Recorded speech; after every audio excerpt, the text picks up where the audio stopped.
If you're playing Ghost of Yotei and want to get powerful early on, then we've compiled together all of the things that we wish we grabbed as soon as we started the game to make your playthrough even better, from new skill points to super powerful charms, a bunch of cool armor sets, and a ton of other goodies. We have everything in here for you to get the best start. We'll begin by grabbing the Charm of Kanayago, which will increase the amount of common and rare metal and gunpowder when scavenging. This is fantastic for farming many of the needed ingredients and materials for upgrading your weapons, especially later on, so the earlier you grab this, the more materials you will stockpile and you'll be able to upgrade your weapons without a worry. To get this, you want to head to the Fool's Rest Shrine here on the map in the Yotei Grasslands. It's really easy to grab this early.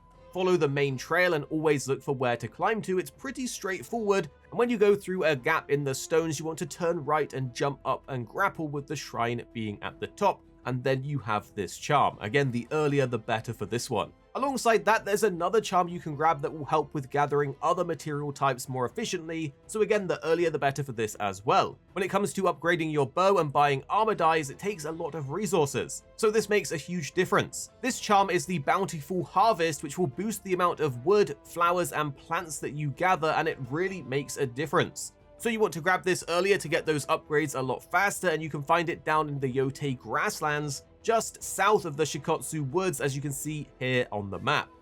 Next up, you will want to unlock the Metsubushi Quick Throw Powder item early on. It's an excellent upgrade for combat, as it allows you to throw powder in an enemy's face. This works on bosses and groups of enemies, so you won't want to miss it. Just check the bounty board at the inn in the first area and accept the poster for Crow Genzo. You can do this right at the start of the game.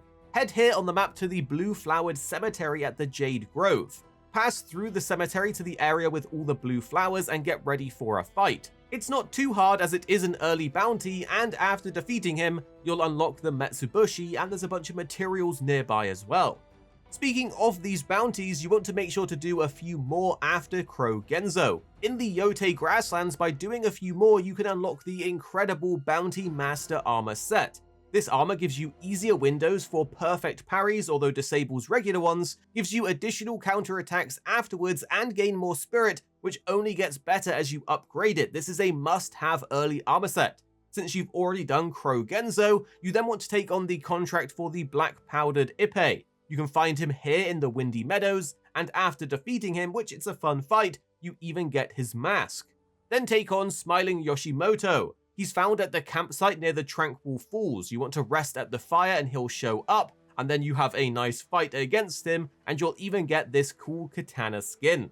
After that, take the bounty for Menji the Bone Crusher, who's in a camp here on the map at Shirahige Falls. The fight for this one's a bit longer than the previous, as it's in a camp and there's a bunch of enemies you have to take down, but you do get a whole 2,000 coins and the really cool Crushing Hebe Katana. With those out of the way, you can finally return to Kojiro at the bounty board, and he'll give you a special bounty for Soma the Condemned. At the Lake Jozan here, you'll find an entrance in the cliffside. Defeat the enemies outside and head up to the gate. It will be locked and you can't open it, but by listening to the flute sounds nearby, you can swipe left on your controller to play the song, which will open the gate. Head on inside, follow the route, and take him out to get the awesome Bounty Master armor set that is just amazing through your whole playthrough. If you want to push that armor set even further, then you really want to get the Charm of Futsunushi. This will grant you parries, perfect parries, and even perfect dodges even easier. This is great if you love doing parries like us, and it works great with the armor set, so go to the Faithful Leap Shrine located here on the map. You can start at the pond nearby and follow the Torii gates up.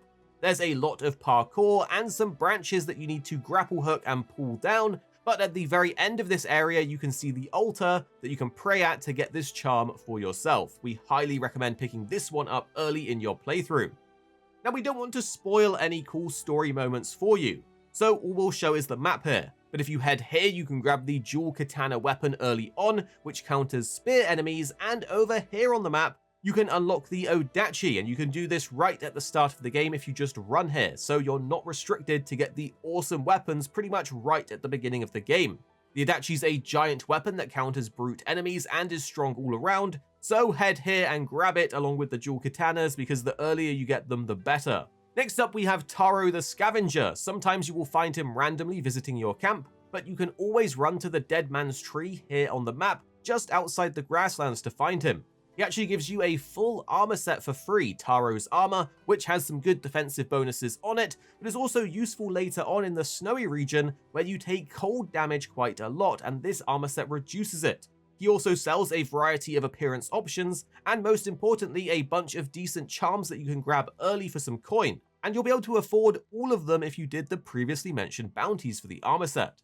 Now, if you're looking for a charm that will dramatically increase your survivability during the game, then you want to pick up the Charm of Abundant Drink. This increases your sake capacity by 1, meaning you can use sake more often to heal and spam spirit moves. To get this, head to the den located in the south of the Grasslands here on the map. Here you'll find an NPC with a side quest that will have you take back their overrun sake house. Once you've completed the mission, you can offer to play the NPC in a minigame, and if you win 2 times, you will get the charm on the second game. Next up, we know a lot of you like your cosmetics, and one of the best changes that you can do to your outfit is the dye colors. There's a lot of vendors that you can unlock on the main path, but some of the coolest colors are actually hidden in dye houses. An early dye house that you can discover is located here on the map, just on the left of where it says Yotei River. If you visit this location, you'll find a vendor that has white dyes for your armor and some additional masks, so head here and grab those.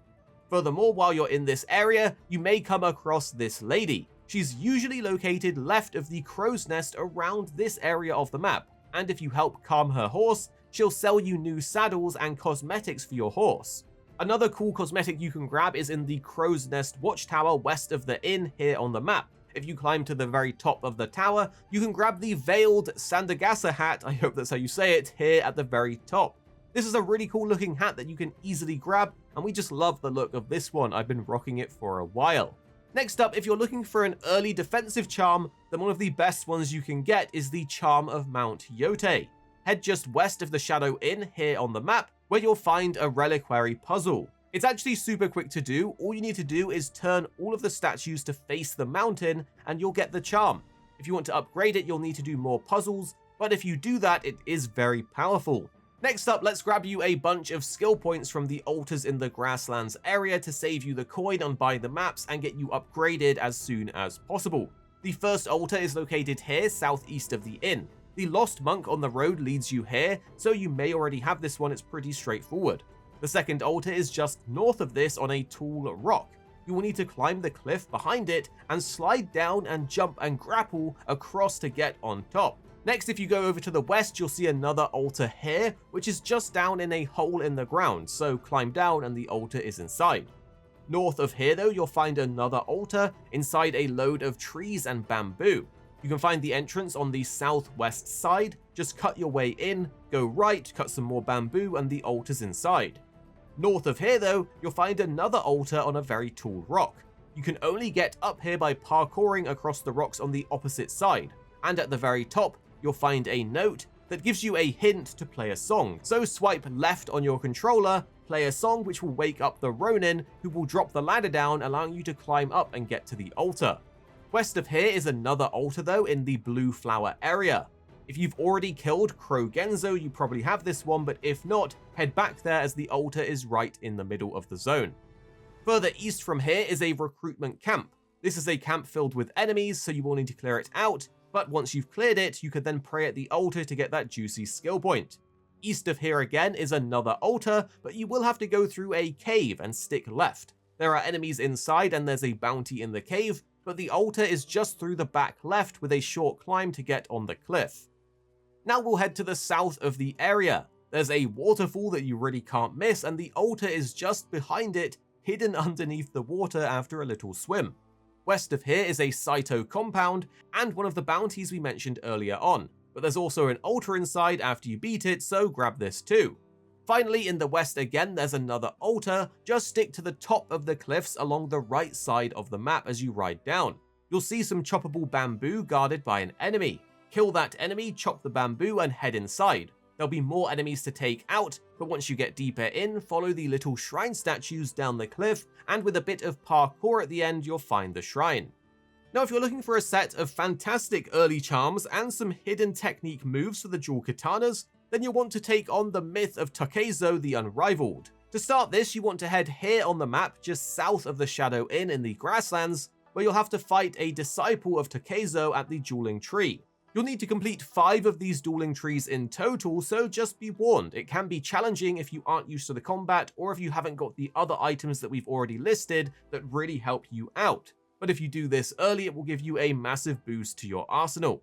If you do feel good enough to duel your way to the top, this is an amazing questline full of fights, and you will need to complete the first duel to get the card clue that you can then follow for the rest of the locations. Each duel that you complete will reward you with a different charm, and pretty much all of them are useful.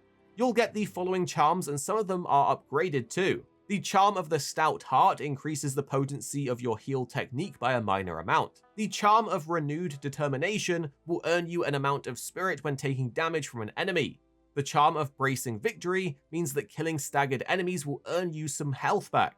The charm of Bold Deflection makes parries inflict a major amount of additional staggered damage. And the charm of the Unrelenting Warrior deals bonus damage while you're at low health.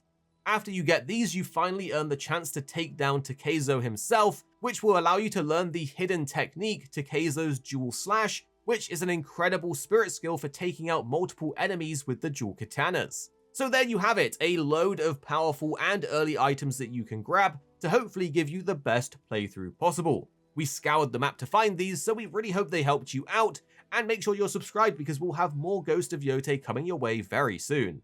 Here at Arix Gaming, we're two friends who love to play games. You have me, Paradise, as well as 2-6. Our goal is to keep the videos as concise as possible by cutting out any of the fluff and focusing on what really matters with high quality videos. So make sure you're subscribed down below for more videos on your favorite games coming very, very soon.